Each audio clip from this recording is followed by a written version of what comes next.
Now at 10 and streaming on crossroadstoday.com, an Edna family questions whether justice is being served in their daughter's murder case. DeWitt County deputies get help from the Texas Rangers in a deadly stabbing case. And check your yard before your dog goes outside. The toxic threat hiding in plain sight. We are looking at the cold front that's going to be rolling through our area tomorrow, and it's going to be bringing with it some strong thunderstorms. We'll be talking about that coming up in a moment. And into battles Orange Grove for a Week 5 matchup there this Friday night. We'll give you the full game preview later on. You're watching 25 News now at 10. Good evening and thank you for joining us. I'm Shauna Curry. And I'm Don Brubaker. Nearly 2 years after her 16-year-old daughter was killed, an Edna mother is speaking out. Jacqueline Medina says she was stunned to learn about the plea deal being offered to the man accused of her daughter's murder, calling it far too lenient. Medina says she expected justice, not what she sees as a light sentence from the Jackson County District Attorney's Office. In no way I'm okay or comfortable with this. There was a big mess on social media this morning, and there was comments made by the district attorney on a social page, which to me was unethical and surprising. And I will quote what he said. He said, "I work with the available resources to obtain what is the best outcome for the state. Would you agree to pay more taxes for capital defense and prosecution or forgo school or road improvements?" We are talking several millions of local dollars from arrest to grave. That quote itself, what is that telling you? In a video posted by family members, they claim the plea was offered due to a lack of evidence for a capital murder conviction. We've reached out to the prosecutor in the case to get more details on the plea that's expected Thursday. We have not heard back from that prosecutor. A community prayer gathering is planned ahead of Thursday's plea hearing. Everyone is invited to gather in support of Elizabeth's family at 7:30 Thursday morning on the lawn of the Jackson County Courthouse. A 19-year-old is facing charges after Victoria police say a hit-and-run crash left a motorcyclist seriously hurt. It happened Sunday night around 7 on Airline in Sam Houston. Investigators say a gold Chevy Trailblazer driven by Jesse Ray Ayala hit a motorcycle driven by 50-year-old Brandon Wepler and then took off. Officers later found the SUV on Guadalupe Street and arrested Ayala on several charges, including intoxication assault and accident involving serious bodily injury. Wepler was transported to a Victoria hospital, then flown out of town for more advanced care. Texas Rangers are helping investigate a stabbing death in Yorktown. DeWitt County Sheriff's deputies say 37-year-old Aaron Lee Sellers was found with 2 stab wounds at a home just before 1 Monday morning. The house belongs to a third party.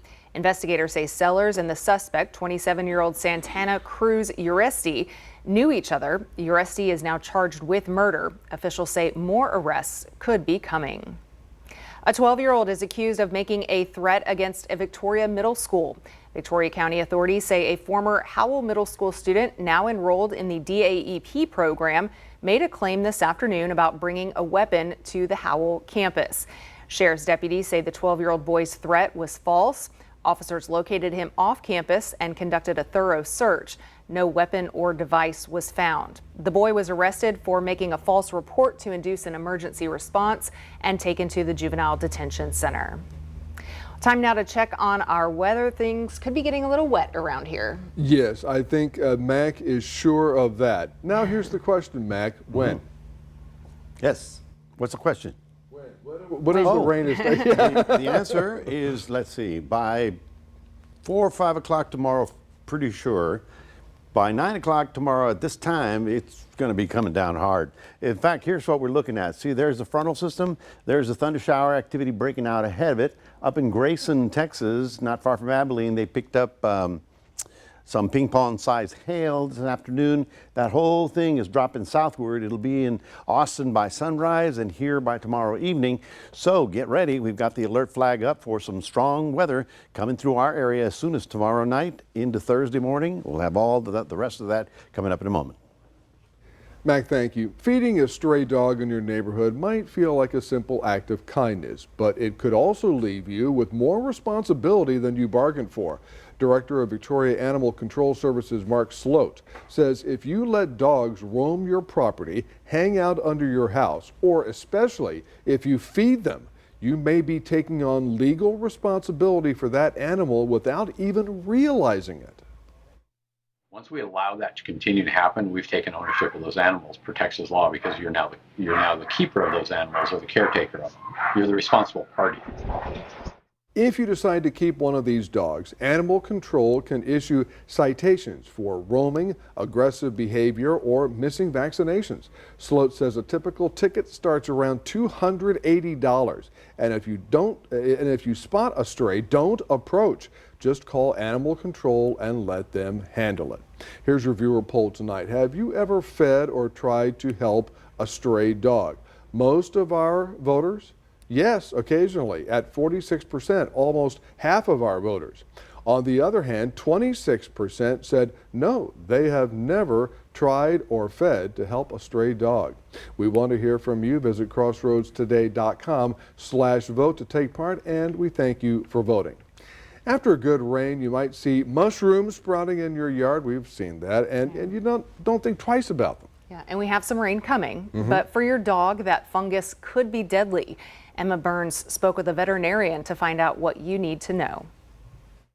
When you take your dog outside, double check what's growing in your grass. According to veterinarian Dr. Gary Spence, the East Texas region is home to 4 toxic types of mushroom. The biggest rule of thumb is just to assume that every wild mushroom that you do see is going to be toxic, because it's extremely hard to identify them. Dr. Spence says that if the cap and gills underneath the mushroom are white, that indicates the possibility of a toxic mushroom. If your dog has ingested a toxic mushroom, how quick you respond can make a difference between life and death. Unfortunately, the only thing you can do is supportive care, and there's really not an antidote for it. If you do suspect your dog's gotten into mushrooms, you can try giving it peroxide.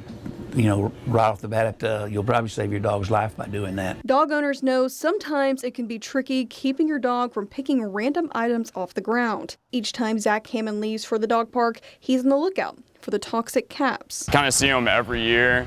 We know that they're toxic to animals. It's constant work, keep making sure they don't eat any of those. With 2 young dogs, Hammond's concern is mushrooms that could blend in and hide in plain sight. Sometimes it's kind of hard to tell too, because some of them, they're kind of like dark, it might look like a piece of wood or something like that. I think that's probably the biggest danger. The best way to prevent exposure is to avoid the area where the mushrooms are, or remove the mushrooms by hand. If you suspect your dog has eaten a wild mushroom, the veterinarians say look for symptoms like lethargy, vomiting, or diarrhea and get them to a vet immediately.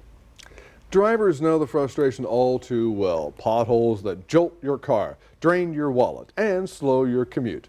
We came across one trouble spot today at Azalea Street and Anaqua Avenue. Let us know what cracks and craters you are dealing with on your drive. Share your photos with us by emailing staff at crossroadstoday.com.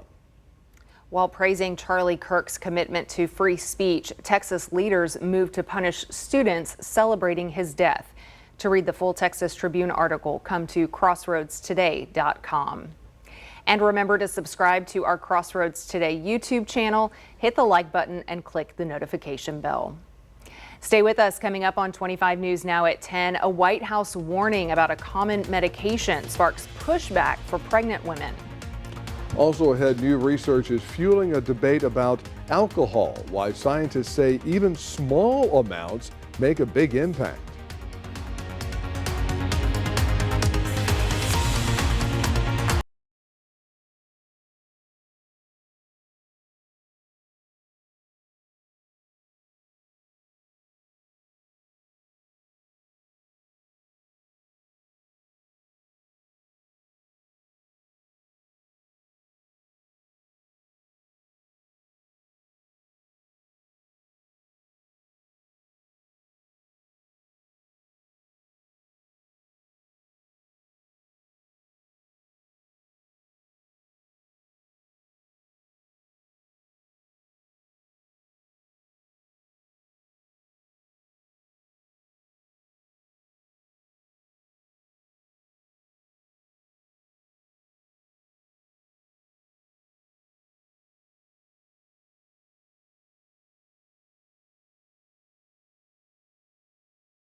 Disney is raising the prices on the majority of its streaming service plans in the U.S.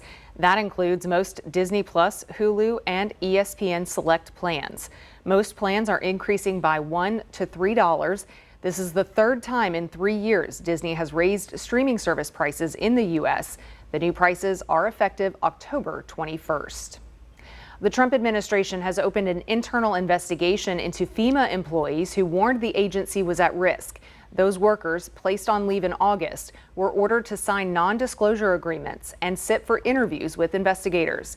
Sources say the employees had signed a letter to Congress called the Katrina Declaration, warning that an administration overhaul was undermining emergency response. More than 180 current and former staffers signed, most anonymously, and only 36 publicly. It remains unclear how many were still employed or how many FEMA has put on paid leave. Major medical groups are pushing back after the Trump administration warned against taking Tylenol during pregnancy, saying it could be linked to autism. Doctors worry the warning may keep women from using the drug when it's safe and necessary. ABC's Christiane Cordero has more. Today, several major medical groups are insisting Tylenol is safe and important for pregnant women who need it, despite the Trump administration's warning that it may be linked to a risk of autism. The FDA will be notifying physicians that the use of acetaminophen, is that okay? Which is basically commonly known as Tylenol, during pregnancy can be associated with a very increased risk of autism. So taking Tylenol is not good. At least 10 organizations, including the American College of Obstetricians and Gynecologists and the American Academy of Pediatrics, are criticizing the administration, saying acetaminophen crucially helps lower fevers, which, if gone untreated, can end pregnancies. By comparison, pregnant women are discouraged from taking another common painkiller, ibuprofen, which is known to increase the risk of miscarriage. This is a very nuanced discussion. It's not as simple as don't take Tylenol, I think, as we heard the president say. And women really should be speaking to their doctors at this point. Of the dozens of large studies done over decades, none on people have shown Tylenol directly causes autism. Some studies show a possible link, others show no such link. There was a study that was done in Sweden where they looked over a 25-year period at 2.5 million children to see whether or not Tylenol taken during pregnancy increased the risk of autism. And it didn't. And more importantly, they did it the right way because they did the so-called sibling control. So they looked at mothers who took Tylenol during one pregnancy but not another. So you could compare those two pregnancies. And again, it found that there was no relationship between taking Tylenol and developing autism. The stock price for Tylenol's parent company dropped immediately after the president's announcement yesterday, but has since recovered. Christiane Cordero, ABC News, Washington. A North Texas sheriff is warning about counterfeit weight loss drugs after several people got seriously sick. Investigators say fake Ozempic was being sold out of a coffee shop about 100 miles southwest of Fort Worth. One woman says she paid $100 for the drug to manage her diabetes, then ended up in the hospital with severe pain and a paralyzed stomach. Authorities have arrested a woman on drug distribution charges. Her estranged husband, who owns the shop, says he is stunned by the whole thing. A new study suggests even small amounts of alcohol may increase the risk of dementia. Researchers analyzed data from more than 2 million people, combining observational records with genetic markers. They found heavier drinking was linked to a higher risk, but also concluded that even just 3 drinks a week was associated with a 15% higher risk compared to 1 drink. The study does not prove alcohol directly causes dementia, but adds to growing evidence of a connection. It was published Tuesday in BMJ Evidence-Based Medicine. Emergency room visits from tick bites are at an all-time high. With more, here's ABC's Nicole D'Antonio. Ticks are tiny creatures that can spread viruses, parasites, and bacteria. They can be extremely hard to spot because they're tiny, flat, and blend in easily with skin and hair. So how can you protect yourself? When you spend time outside, especially in tall grass or wooded areas, wear long-sleeved, light-colored clothing and tuck your pants into your boots or socks. Use a generous spray of a tick repellent that contains an ingredient like DEET, making sure you cover your full body, including hard-to-reach spots like behind your ears, under the arms, and the back of your knees. Most importantly, do a head-to-toe tick check as soon as you come indoors. Wash your clothes in hot water, and don't forget to check your pets for ticks too. If you do find a tick embedded into your skin, remove it with sterile tweezers in a steady upwards motion, then clean the area with soap and water and a swab of rubbing alcohol. For symptoms such as fever, chills, a bullseye pattern on the skin, or aches, contact your doctor immediately. They could be a sign of a tick-borne illness like Lyme disease. With this Medical Minute, I'm Nicole D'Antonio. Well, good evening, everybody. We're looking at 81 degrees right about now. Not particularly cool, but boy, things are going to be looking good as we get into the weekend. Our high today was 95, then the clouds showed up and we had a little rain. Not much, only 500s reported out at the airport, but there's a line of storms already organizing up in North Texas.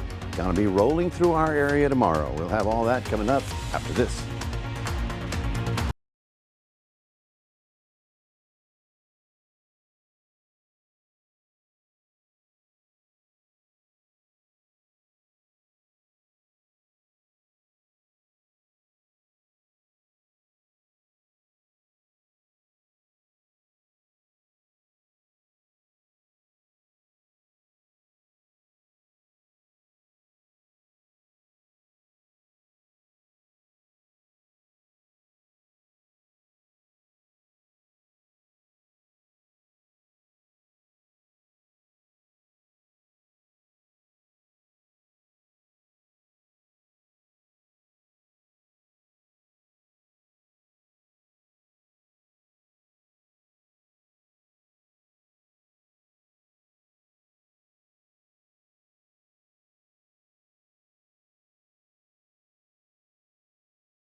Well, the alert flag is up for tomorrow. Now, tomorrow morning, if you're taking the kids to school, no problem at all, because what we're talking about is coming in late on Wednesday night, going overnight into Thursday. Pretty much everybody in the crossroads, 2 to 4 inches of rain with thunder showers and about 50-mile-an-hour winds and thunder and lightning and all that good stuff. So we haven't seen it in a while, but it looks like it's on its way. Today, what we had earlier today was basically sea breeze activity. That's not driven by the front. The front is up here already past, let's see, Sherman, Texas, Amarillo, Lubbock. They're all having a very nice evening with cooler weather there. But the line is triggering this thunderstorm activity all the way down. Well, you can imagine if you proceed forward, this will be in about the Austin area about sunrise, and then in our area tomorrow evening. Now, this front, or the storm center, is actually moving to the northeast, but the front will make it through our area and all the way down to the valley, which is going to be very interesting.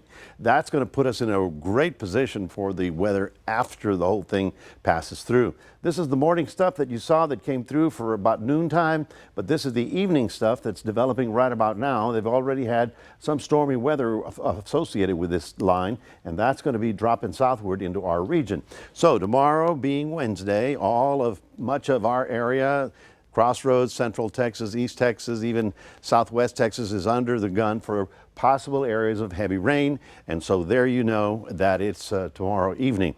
Now we've got to look at the Atlantic because things are getting really weird. First of all, Gabrielle's not a problem, still a 3, but headed out into the ocean. This one will become likely, it's probably 90% chance it'll become Humberto tomorrow. And this is Imelda. The thing is, these are going to be so close to the mainland, it's going to be touch and go because our storm center is going in that direction too. So who's going to win? If our storm center is first, then it'll push these out. If it's late, then these two will come on shore. It's going to be touch and go right about there. It's almost a giant game of chicken.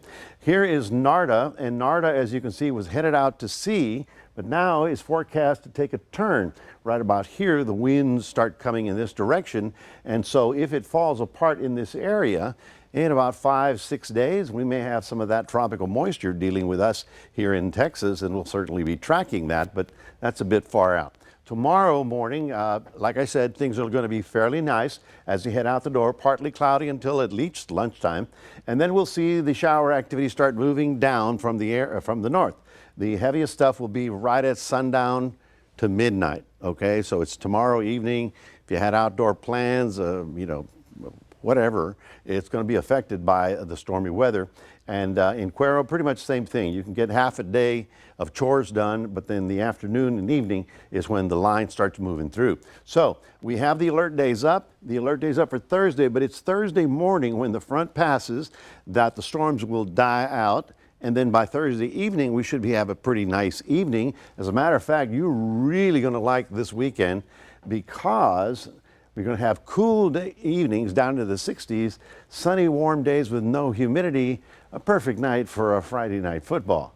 All right, so that's your 7-day forecast, reminding everybody we do have a QR code. Love for you to scan that, put Crossroads Today on your phone. And I know I'm talking football, but it's not football every night. Sometimes Mac talks about basketball. Here he is. Well, not basketball yet there, Mac. It's going there in the wintertime. We got volleyball action that's going to happen here tonight. I'm going to give you some scores and highlights of that coming up next in sports.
All right, everyone, staying in the football sphere. One team that's ready to be back in action after their bye week is the Edna Cowboys. And Edna, before they were going into their bye week, they lost their Furio Bobcats 48-21 with their starting quarterback Trevor Floyd covering back from an injury. But he is projected to start back this Friday for the district opener on the road versus Orange Grove Bulldogs. And the Bulldogs, their opponent victories they had were against Rockport Fulton 34-28, Beeville Jones 41-0, and Falfurrias 49-7. This could decide this game right here, the outcome there going into the playoffs, because 4 teams that were in there in that same district was Goliad, Edna, London, and Orange Grove. So we'll see if that kind of leads towards the end of the season for all 4 of those teams. Now, speaking of a team that Edna played earlier from 2 weeks ago in Refugio, they're back in action also from their bye week as they begin district play at home versus the Fremont Cowboys. And Refugio has beaten Matula, London, Edna the first 3 weeks, and they look to stay undefeated there through district. The offense for the Bobcats has been electric with quarterback Ray Lewis and running back Xander Wills making some big-time plays, and then top wide receiver Michael Brown and Jonathan Montavo have also helped out there for the Bobcats as well. Their opponent in Fremont, though, is 3-1. They've had wins over Monte Alto,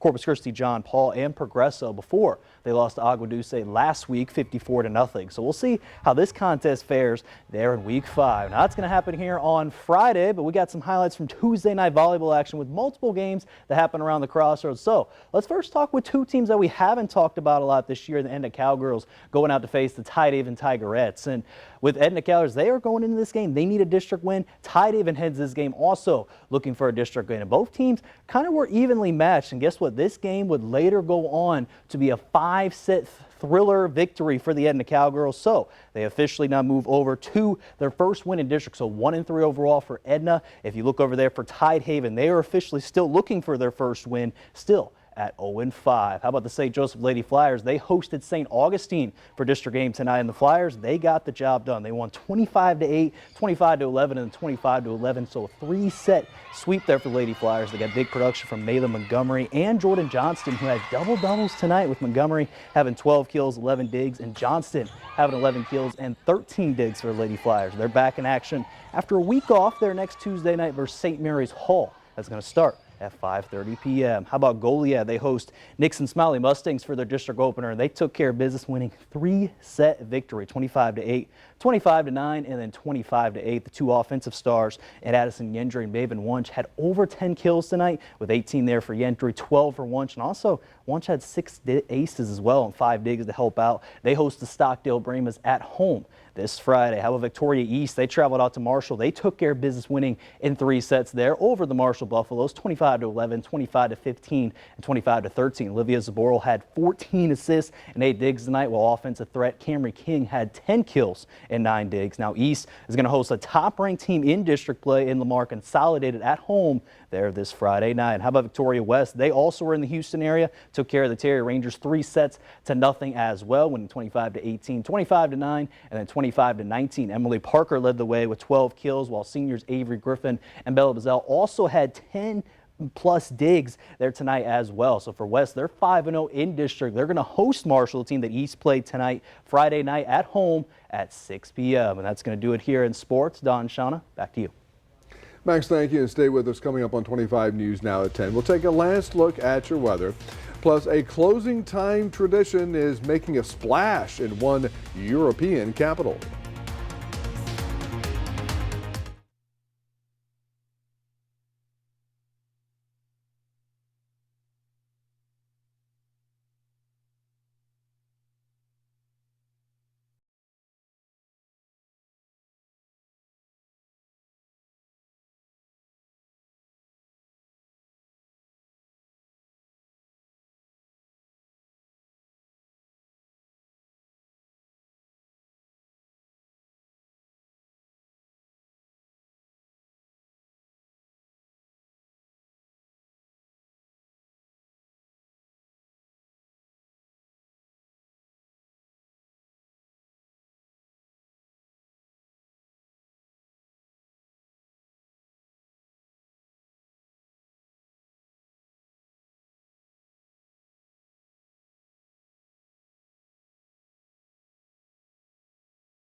Science rules, and now so does Bill Nye, the science guy. Yeah, he just got his star on the Hollywood Walk of Fame. From engineering planes at Boeing to winning a Steve Martin lookalike contest, Nye's journey has been anything but ordinary. Joel McHale and NBA star Jaylen Brown were among those celebrating the man who made learning fun. His star is the 2,821st on the walk, proving that Bill Nye's legacy is officially written in the stars. And he does make science fun. And it's one, R2-D2, 3 strikes, you're out. Major League Baseball is making a big change for 2026, bringing in an automated ball strike challenge system, or ABS. Starting next season, pitchers, catchers, and batters will be able to challenge any call at the plate. Hawkeye cameras will instantly show the pitch location on the video board for everyone to see. Each team gets 2 challenges per game and keeps them if they're right.